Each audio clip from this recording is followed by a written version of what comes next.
আসসালামু আলাইকুম। আজকে আমরা দেখব পঞ্চম শ্রেণীর পৃষ্ঠা 10-এর 2 নম্বর অঙ্ক। গত ক্লাসে আমরা 1 নম্বর দেখেছি, আজকে দেখব 2 নম্বর।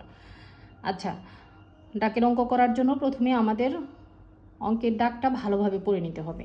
তো অঙ্কের ডাকটা কি বলছে?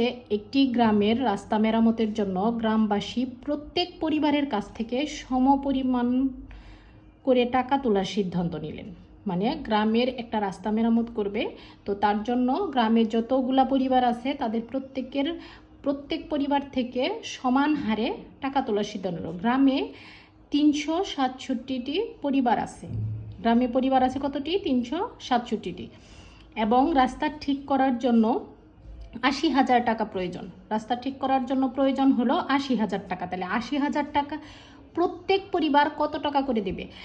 এখন রাস্তা ঠিক করার জন্য, এখন দেখেন এইখানে রাস্তা ঠিক করার জন্য প্রয়োজন হলো 80,000 টাকা। পরিবার আছে 367টি। এখন কি করতে হবে?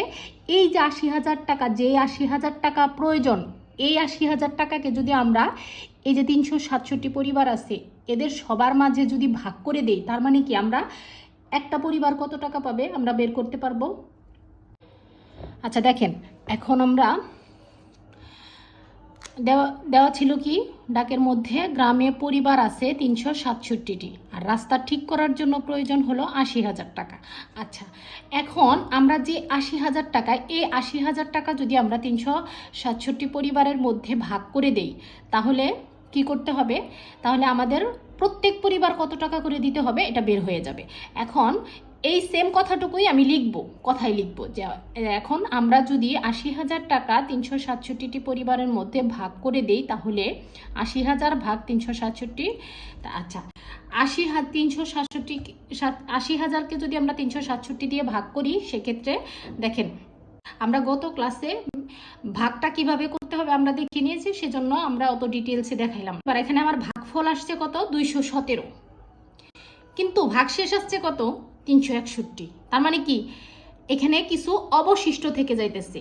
অবশিষ্ট যদি থেকে যায়, তার মানে কি আমার 80,000 টাকা কিন্তু পূরণ হইতেছে না। এই 80,000 টাকা পূরণ করার জন্য কি করতে হবে? আমাদেরকে আরো 1 টাকা করে যদি আমরা বাড়াইয়া দেই, তার মানে কি এই যে 367 পরিবারের কাছ থেকে যদি 1 টাকা করে বাড়াই, তার মানে কি এই যে 80,000 টাকা আমাদের পূরণ হবে। কিন্তু আমাদের শর্ত কি? 80,000 টাকা পূরণ করতে হবে। 80,000 টাকা পূরণ করার জন্য কি করতে হবে? প্রত্যেক পরিবার যদি 217, ভাগফল যেহেতু 217, তাহলে 217 টাকা করে দেয়, তাহলে কি হবে? প্রয়োজনীয় টাকার চেয়ে কিছু টাকা কম জমা হবে। তো এই জন্য কি করতে হবে? 1 টাকা করে আমরা বাড়িয়ে দিলাম, সেই জন্য কি হবে? 218 টাকা।